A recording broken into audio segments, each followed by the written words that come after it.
I would like to start this telecast by showing you this picture that is on your screen right now. Well, this is Justin Trudeau. This picture has been taken in 2001. He was a lecturer in a college and he was attending a costume party.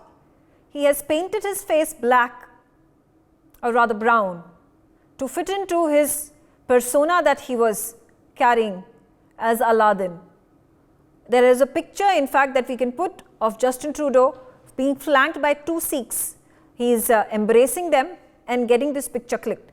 Now, at that point of time, Justin Trudeau found it to be hilarious, a funny idea that he executed. He has later on come out and apologized to it, but does that really merit much? This is as racist as Justin Trudeau can be. So, when he goes out speaking for quote unquote Sikh justice or the messiah of the Sikh people who are inhabiting in large numbers in Canada, it's a farce, it's a lie. Justin Trudeau, in fact, is an opportunist. He has always been so. He had come to power in 2015. He is currently in a minority government. His support has been given by the National Democratic Party. This National Democratic Party is led by Jagmeet Singh, who is a staunch sympathizer of the Khalistani secessionist movement. There is his brother, who's also been a parliamentarian in Canada, and he has been extremely vocal and attacking Prime Minister Narendra Modi and the government of India. And there have been intelligence reports that have told us that there have been safe havens provided by Jagmeet Singh and his brother in Canada during the farmer protest that took place, or for that matter, a number of these absconding criminals, absconding terrorists that have been provided these safe havens in Canada. I start my conversation here with Ambassador Manju Seth. Now, Ambassador, we are talking about the antecedents of Justin Trudeau. This, of course, comes in wake of this obnoxious, unthought of statement that has been made by Justin Trudeau, accusing the government of India of being an assassin. Absolutely, it's really quite absurd, and he says we have credible intelligence reports, but where is the investigation? Before you make an allegation of this kind, you should have proof. But that apart, I think the very fact that the party of Khalistani sympathizers is in the government, is giving him support, and I think there have been reports of funding provided to his party and to the government. I think all that does reduce his credibility, and also these incidents that you mentioned of him being, racist, etc. I think he is easily, from what I can make out, is easily influenced by these people and by his support, his party that is supporting him in formation of the government.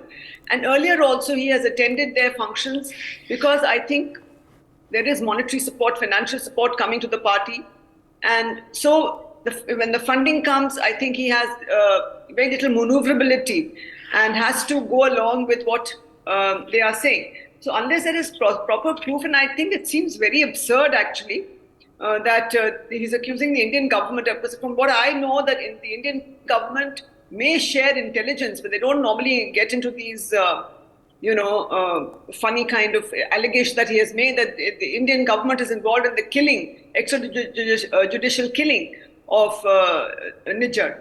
And I don't know on what basis they have made that allegation, saying that there's credible intelligence reports. On what basis? I think they are not really ready to share that, and they have to share that. In case it was true, they should have shared with the Indian government before that, and before his visit when he, for the G20. But anyway, that's a separate, again, issue. And they have made up their minds that the Indian government is guilty, and that is it. But Ambassador, the shocking part coming in, that there is a designated terrorist that India had designated as terrorist, Nijjar, in 2020.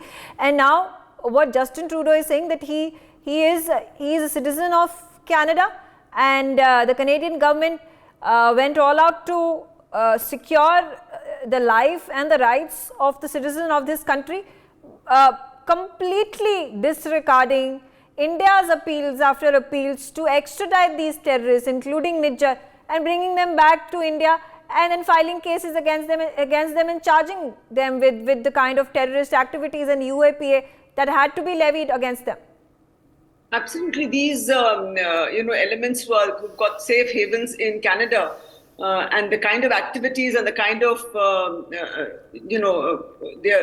so-called peaceful protests. I don't think they are peaceful at all. If they attack people and they desecrate places of worship, or they go and go with these threatening the Indian diplomats. And saying we will kill them, and this kind of nonsense. These are not peaceful protests. So I think the doublespeak of the Trudeau government is quite clear and absolutely not acceptable. Yeah. They cannot get away with this. And especially when we have presented them evidence, they've not accepted it at all. That these are terrorists and they've got what they have done in this country, and that they are wanted here to be tried. And maybe Canadian citizens, maybe whatever, but the fact that they are elements who are not law-abiding within their country, we don't know. Even there, I think if you go around desecrating and threatening others, it's not very law-abiding. Yeah. But I don't know why the Trudeau government is taking this funny and unacceptable kind of position. Yeah, I think I will have to be forced to, call the government of Canada and equate it to Pakistan, because that's exactly the modus operandi that Pakistan has used since 1947 to attack India, with the false narratives that it continues to build. Not just false narratives that it continues to build, but there are safe havens provided to terrorists. I'm going to again liken what Trudeau has done by giving safe havens to Nijjar up until now, till he was killed in a targeted attack a few months ago. And I'm going to, equate it to Hafiz Saeed, who's given safe havens and allowed to float a political party like Jagmeet Singh has. And Jagmeet Singh has quite the influence in political circles and amongst citizens because of this free rein that has been given to him. Now, something similar to what happened in Abbottabad, where Pakistan continued to give safe havens to Osama bin Laden. So how is Trudeau any different from the Pakistani government or the ISI? Again, a question that I would like to raise to Colonel J.S. Sodhi. Now, Colonel J.S. Sodhi, looking at the hypocritical past of Justin Trudeau, this picture that we showed of how he is hugging these sick people, painting his face brown, pulling out his tongue and trying to act cheeky, wearing that Aladdin costume, completely as racist as a white man can be. And that's actually what Justin Trudeau is all about.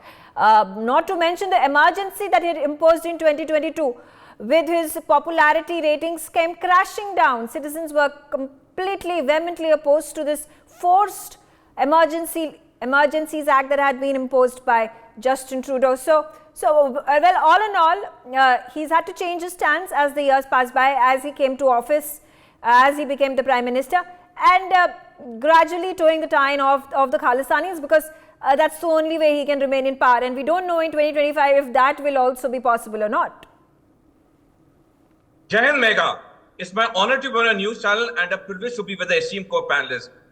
In the end 1970s, when the Khalistani movement was rearing its head in India, Canada became the only country which started offering sanctuary to the people who were escaping the strong action being taken by the Indian government.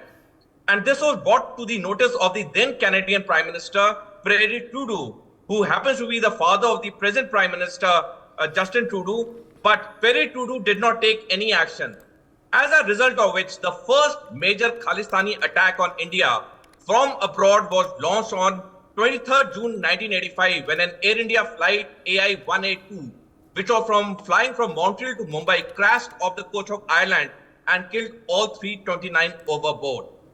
This time, the major diplomatic war has been launched on India by Canada, as Canada has become the only second country in the world to have expelled an Indian diplomat, the other one being, of course, Pakistan.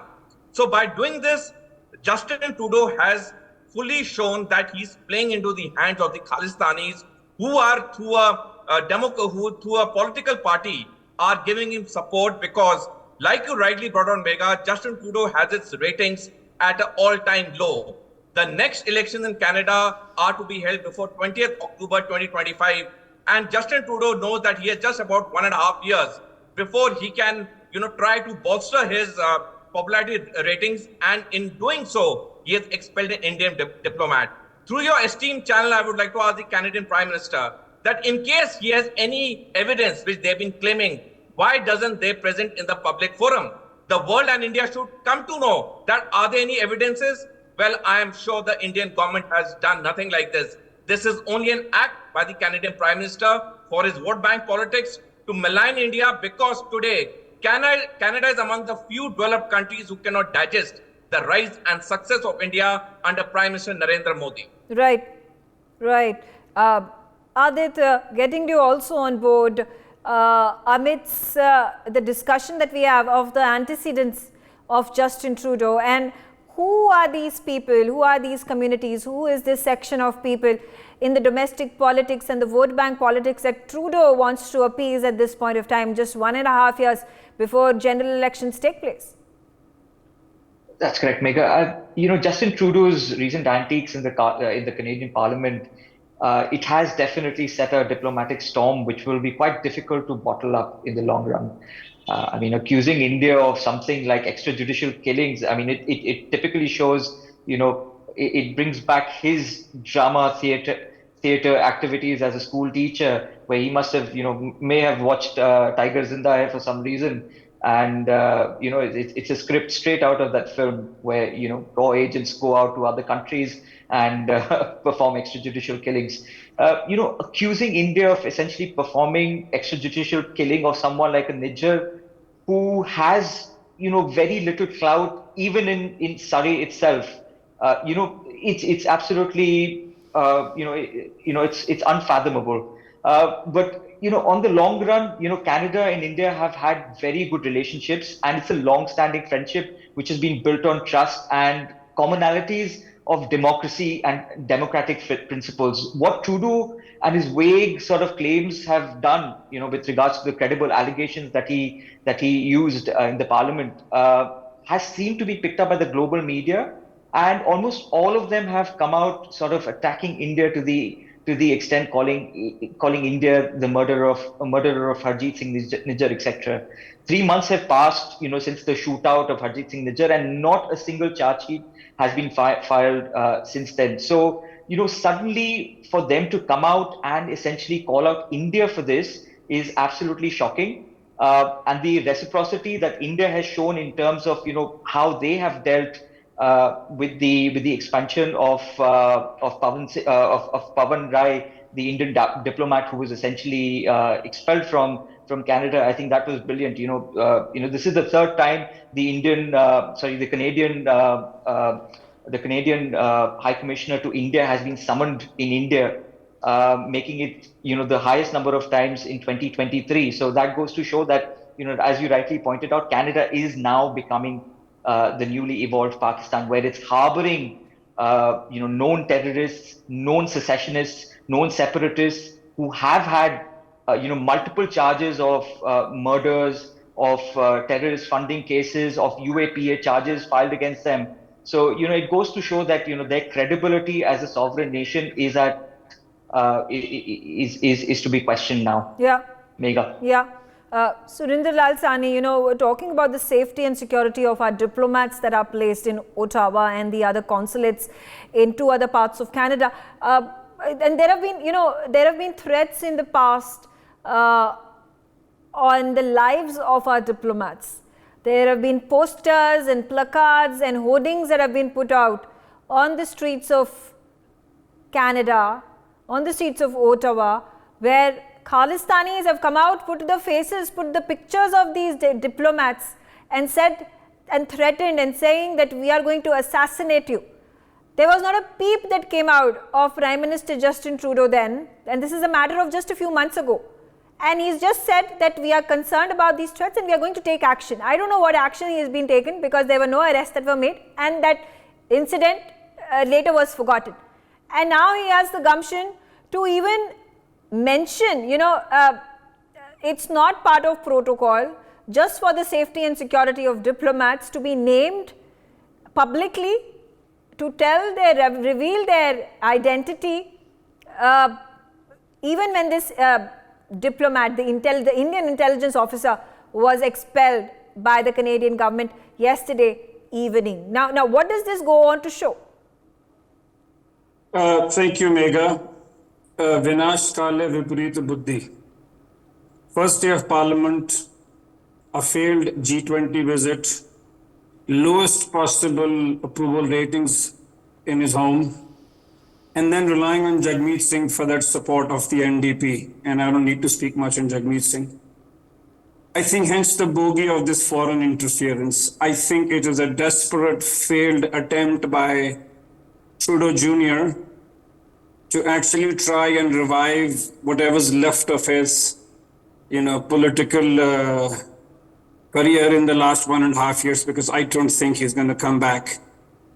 And yes, as Colonel Sodhi also said, that he's definitely heading the Pakistan way. I mean, I thought, it was a disgrace to be having a green Pakistani passport, but it's even a bigger disgrace now as a Canadian, a developed economy, to be constantly compared to Pakistan and all over the globe. I think they've created the Frankenstein monster, which Pakistan also did. And the worst thing is that, we're so far away, maybe 8,000 miles away, and, we're, at the risk of not sounding arrogant, we're too big to be affected by Canada. But it is the mess that he's creating on his own soil by allowing such people under free speech, hate speech.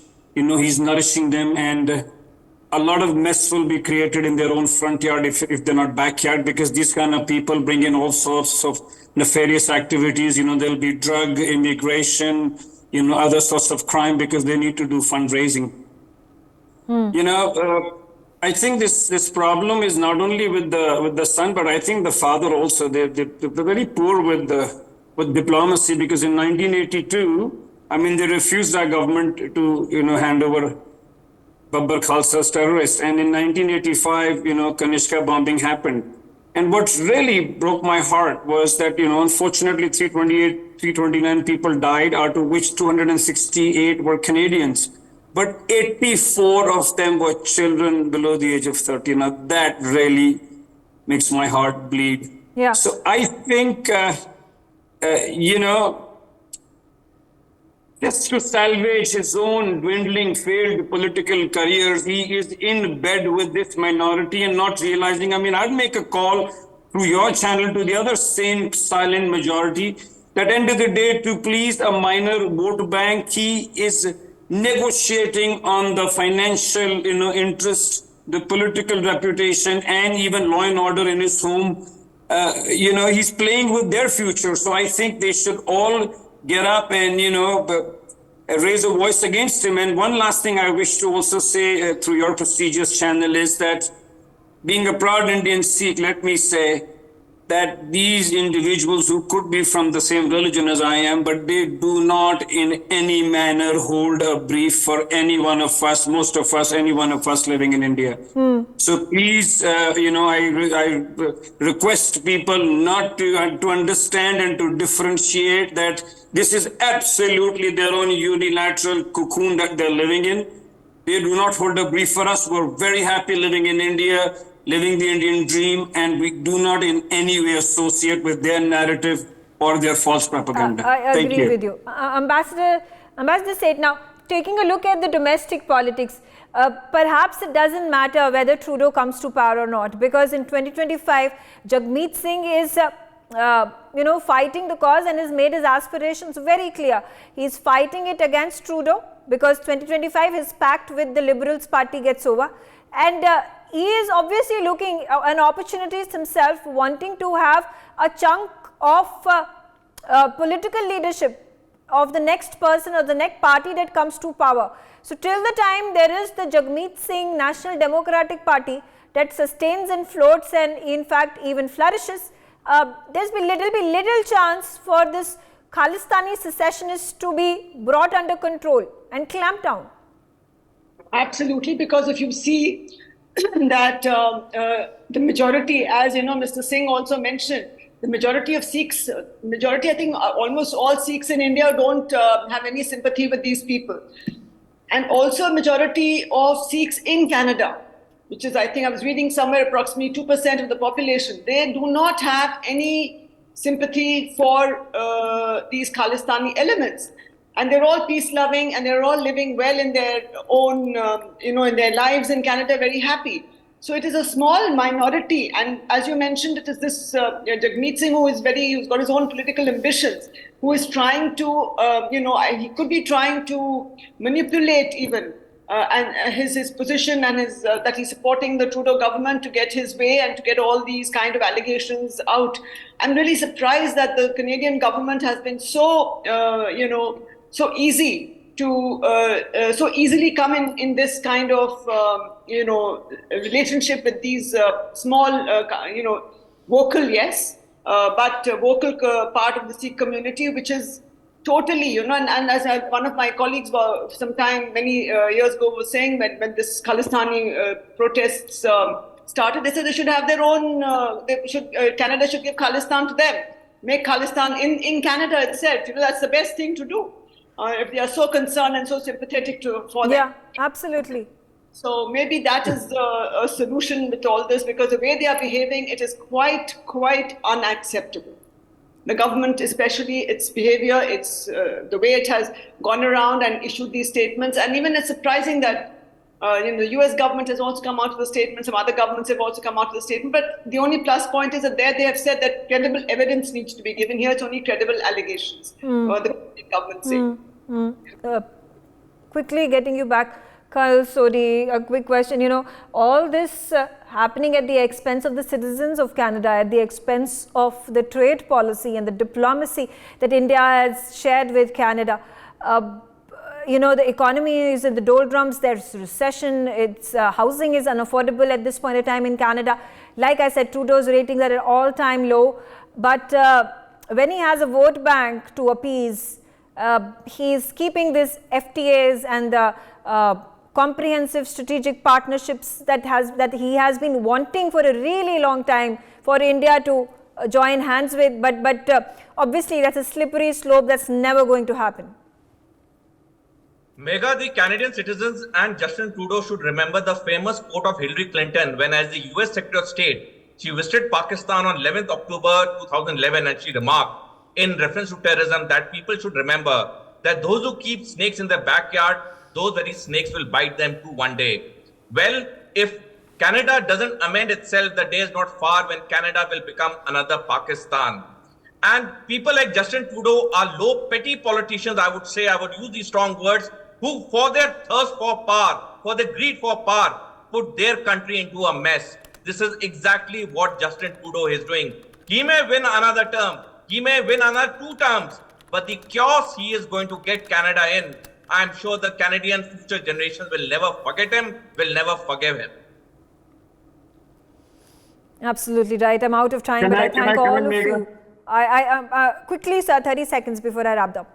2 things to say, and very quickly, lack of the cliche referendum expression that they keep using. How many times have you seen anybody in the Indian streets come and support for them? I mean, they don't even get more than 30 people in Canada, where there are 2%. But on a note of levity, as Ambassador Manju said, and I'm very happy with the G20, and I think if they want Khalistan, they can take some in Canada, and I'm going to throw in a bit of Pakistan also in it. Go live it happily, because you're not going to get anything from us. Thank you, and God bless you, and Bharat Mata ki jai. Absolutely. For more such videos, subscribe to the NewsX YouTube channel, hit the bell icon.